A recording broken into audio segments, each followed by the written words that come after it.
Will you pray with me? O holy and gracious God, may the words of my mouth and the meditation on all of our hearts be acceptable in your sight. For you, O God, you are our rock and our Redeemer. Amen. We are continuing in our series, Time to Quit, which comes from the book called Quit Church. We're not going to quit church. Y'all are awake, right? Okay.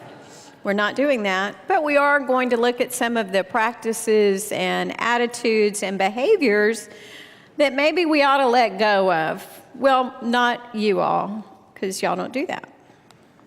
I'm talking about a church down the street, I'm sure.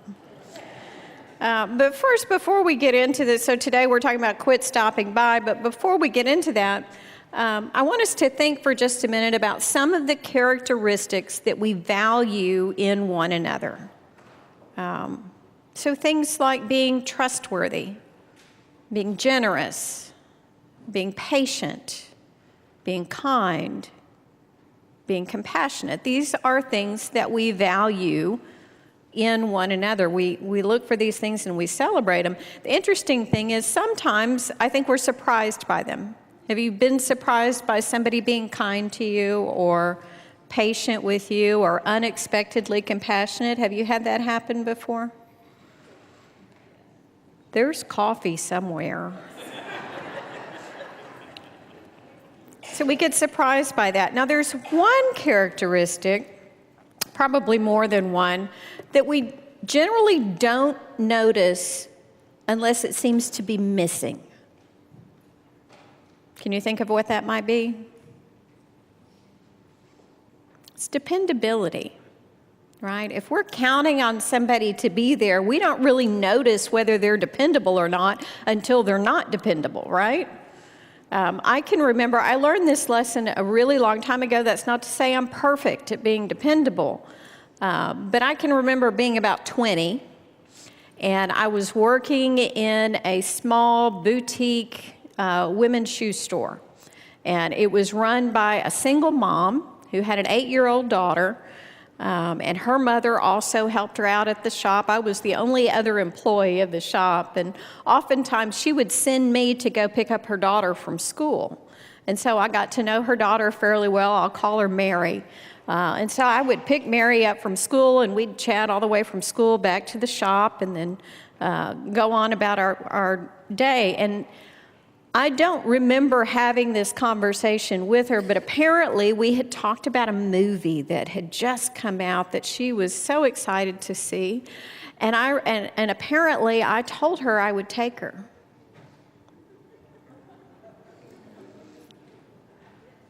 Well, her mother pulled me aside several days later and let me know how disappointed her daughter was because she was counting on me to do what I said I was going to do. Now, that was a heartbreaking lesson for me. The last thing you want to do is let somebody down, especially an 8-year-old. But it was an important lesson for me. We look at this story out of Exodus, and you know, it's an interesting story. There's to be a battle, and the battle needs to happen, and Moses sends Joshua out, and he says, you gather up what you need for this battle.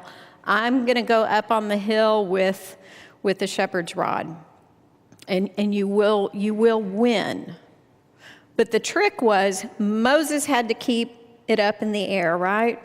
And so he had two people who went with him, it's Aaron and Hur. Now, how many of you have ever met anybody named Hur? It's H-U-R. Everybody's name, you know, we've got Aarons everywhere, right? Hur gets no credit for anything. I don't know what that's all about, but I think you should encourage your children and grandchildren to name their kids Hur, because Hur is dependable. We'll see how that works. I hear you. But they go up with Moses. They don't really know why they're going up with Moses. They just go with Moses. And it isn't until they're up there and they realize, oh my goodness, Moses is not going to be able to do this for a really long time. And so as his arms get tired and he lowers them and Joshua begins to be defeated, they figure out what they need to do to help out. And so they are there to offer whatever they can. They are dependable. They are helping to ensure that Moses is able to do what Moses needs to do so that Joshua can do what Joshua needs to do. And interestingly, dependability is one of the key characteristics of God. We talk about God's steadfast love. We talk about the unchanging nature of God. We talk about God's faithfulness. In other words, one thing we can say for sure that we know about God, other than God is love, is that God is dependable. You and I can always count on God to be with us, and we can count on God to hear us and listen to us and speak into our lives. God is dependable. And if you and I are created in the image of God, it seems to me that you and I are also called to be dependable. Now, why is this important? Well, it's important for a lot of reasons. I was looking at some different signs, and I found a couple of signs that could be posted in different businesses. Here's one. Shop hours. Open most days about 9 or 10, occasionally as early as 7, but some days as late as 12 or 1. We close about 5:30 or 6.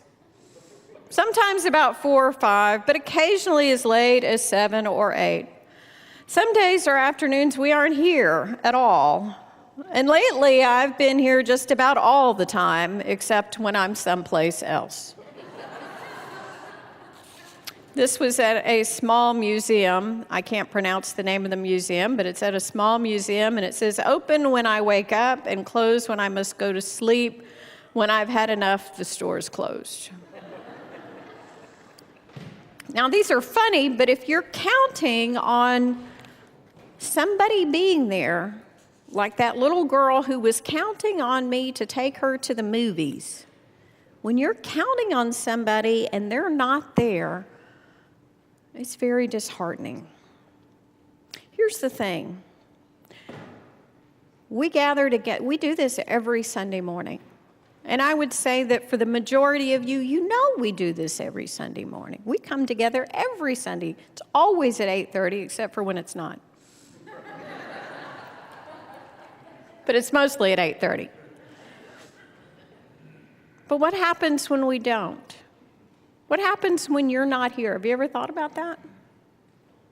So this morning, my alarm goes off. I get up at 5 on Sunday mornings. This morning, the alarm goes off, and I had that brief moment of, just a few more minutes? Could I have just a few more minutes?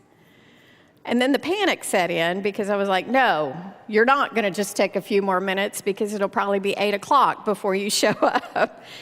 And they're counting on you being there. And our team is counting on me being here. And so, I got up, and I'm here.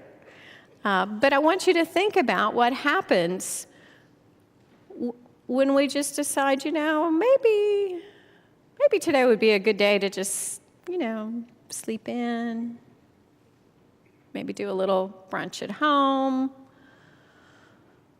maybe, I don't know, read the paper. I don't know why you'd want to do that. But what happens when you're not here? See, here's the thing. It's not enough for me to just show up on Sunday morning. It's really important for you to show up on Sunday morning. You matter.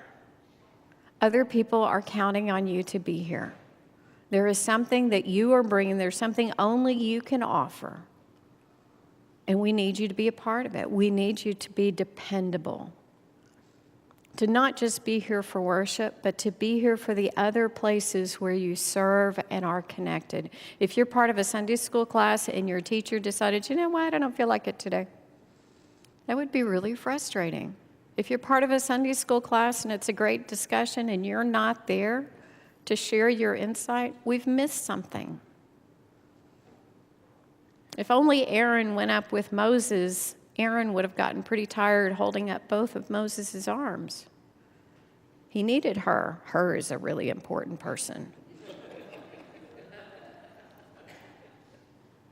The writer of Hebrews reminds us of this truth. He says, let's hold fast to the confession of our hope without wavering, for he who has promised is faithful.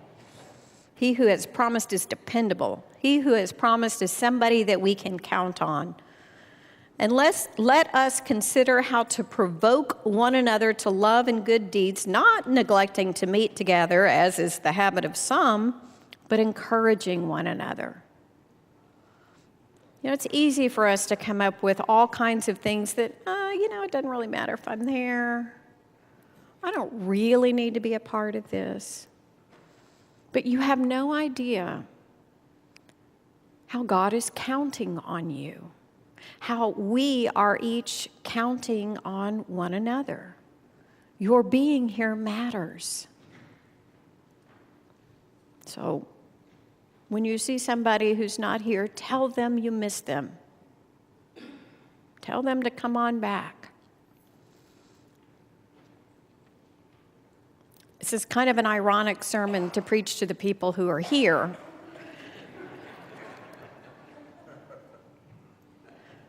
But the thing, and it's okay for you to take vacation, by the way. I'm not anti-vacation. That's important. God did say rest. So you need to rest when you need to rest. But understand that what we do as we come together, as we recognize that we're not perfect, as we recognize that God truly has something beyond just our own little worlds to be involved in, recognize how much we need one another. So friends, let's just be here. Let's be dependable. Amen.